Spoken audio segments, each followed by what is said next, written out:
Okay, so this video is on OP-1 dimensions. To get to it, we hit the hit the synth button and then hit shift in. It doesn't matter, you can hit shift in any one of these. These are just presets. So we're gonna go up to dimensions. Here you go. Hopefully you can see that. I'm gonna try to move this camera, so bear with me as I adjust it a little bit here. Maybe zoom in just a little bit. Okay, so here it is. There's presets and dimensions. You can see bass. By the way, the sound's coming through this speaker and the one underneath.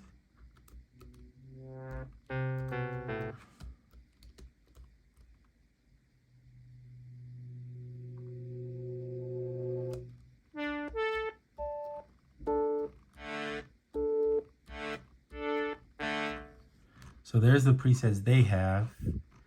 And then of course, with any of these presets, you can use them as a starting point to build, or you can create your own.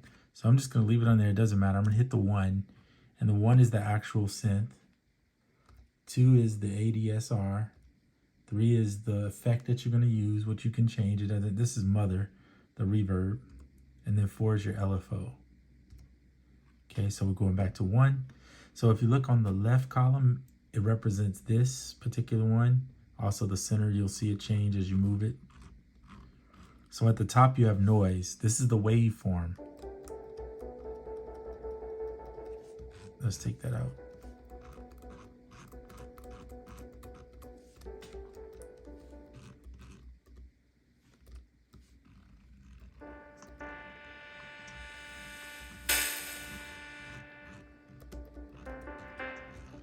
So I'm gonna put the frequency about, so this is the waveform. This is how stereo it is. The spread, right? This is your filter frequency.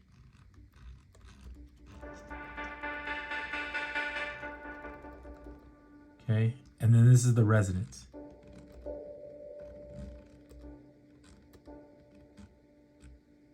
Okay, so you have noise. Then as you move this down,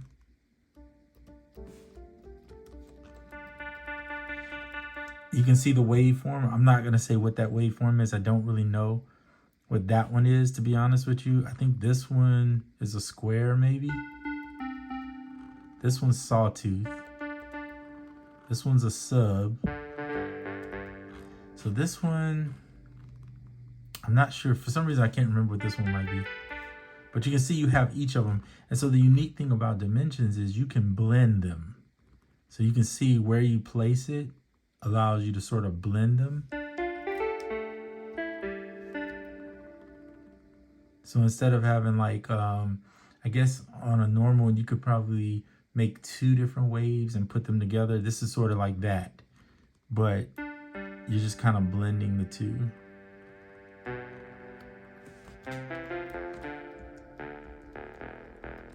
I'm using the octaves.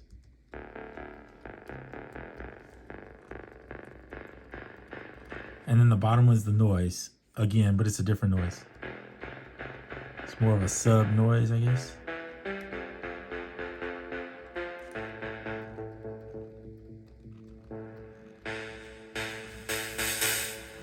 That filter frequency can get crazy high. I'm not gonna test it because this little bitty speaker will probably blow up. Trying to do that, I don't know.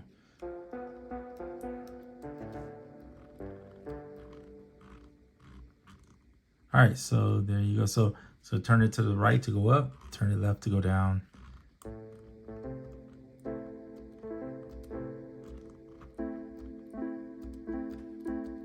Adjust the stereo.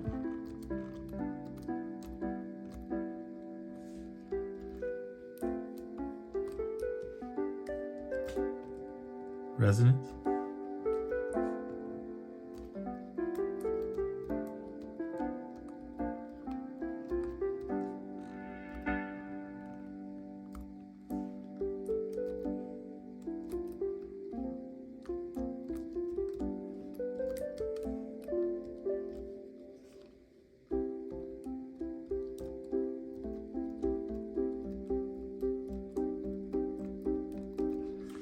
So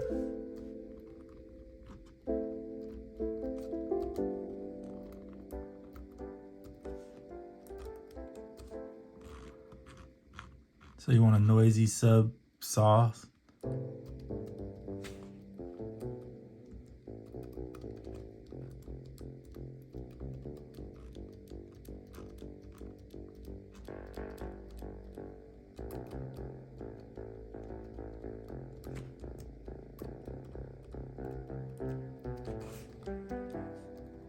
This is cool. So this is kind of more of the designing. And then too, remember you can go here and use, press shift and then the 3, and you can use different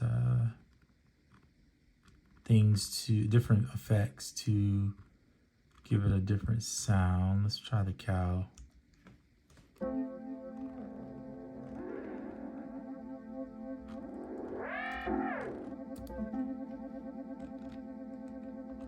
Feedback. I'll bring that down a little bit.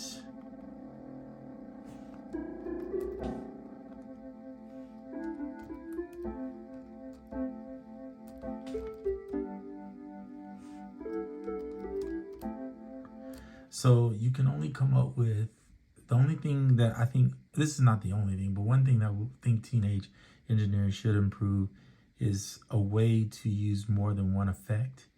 At least 2 would be nice. I don't know how they would do it, but they're the designers. I'll leave that up to them. I'm not a designer. But it would be nice to be able, now I know one workaround for that is to record a sample of that file and then turn around and then resample it, right? Resample that. So basically you're just gonna resample that back into here and then create a sound off of it. And then you could add more effects.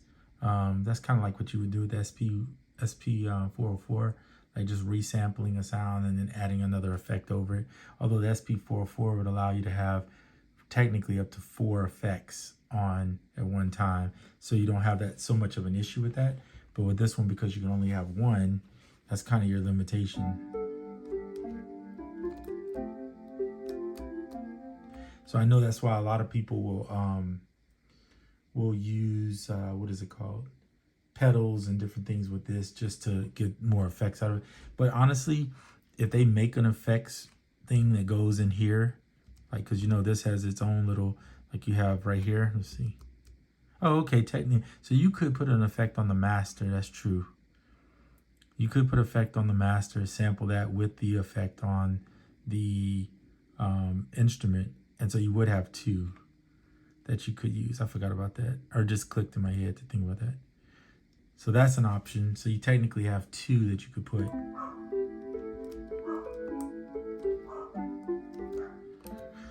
And then you have the LFO, which you could adjust and change and use the gyro and all that good jazz. And you have, of course, the ADSR that you can make adjustments on the sound. So yeah, this is cool.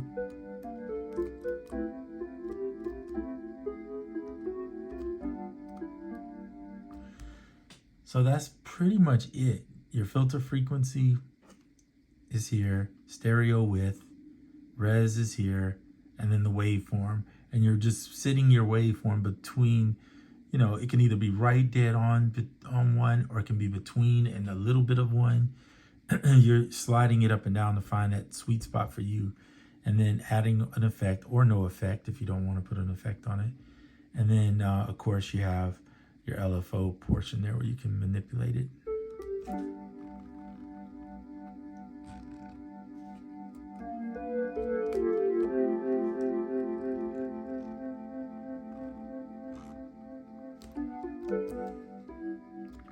So it's really cool. I like it, but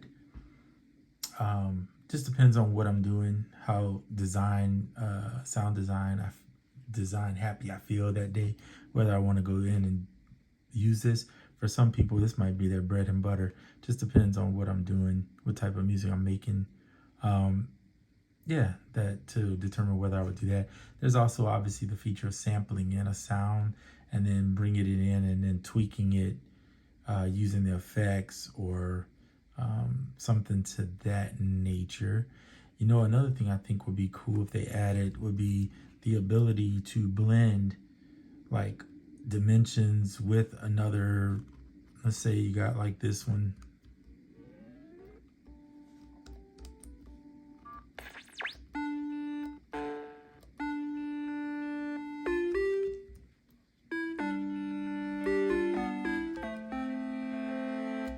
So if you could use two sounds like that together,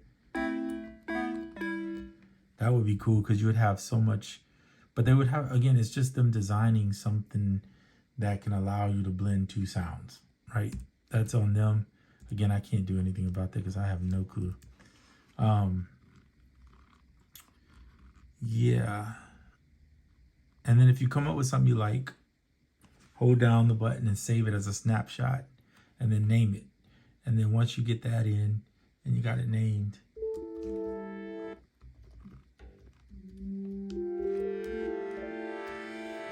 you have an instrument that you can use. And of course you can buy instruments too. Like I buy from this guy Rephaser. I like his stuff. Especially his pluck stuff. Sounds really good. His pads and his pluck stuff. And then he has other sounds he's created. So I like those. And then I bought Space Ghost. I think he has some too. Or she. I'm not sure if it's he or she. So you can look for sounds on the internet. Find people that have built them. They're good at making that sound design. Oops. Sound designing. Just remember, if you sample into the synth, you only get 6 seconds currently. If they, hopefully they'll increase that, give you a little more time. I don't know if you need more time though when you're doing just a single synth that you're spreading across the keys. But you know, you can also use, let me show you this. Okay. You can see like I got some of these from Rephaser. That's his drums. But he did like this piano. But it's only in these 25 keys, right?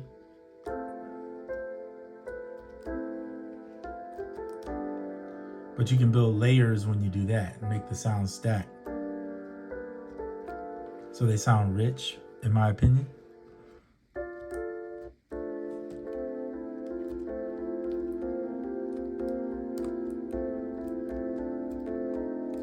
Versus like when you do it in the synth, you know it's only 6 seconds. It's a one-shot solo sample that you're hoping. But that's another thing too. You could take one-shots, and as long as they're, I think it's 44.1 kilohertz, 16-bit, you could do it in less than 6 seconds. You could take those one-shots and create instruments that way, and then have your slew of synth instruments to go to, add the effects over them and play with them that way. So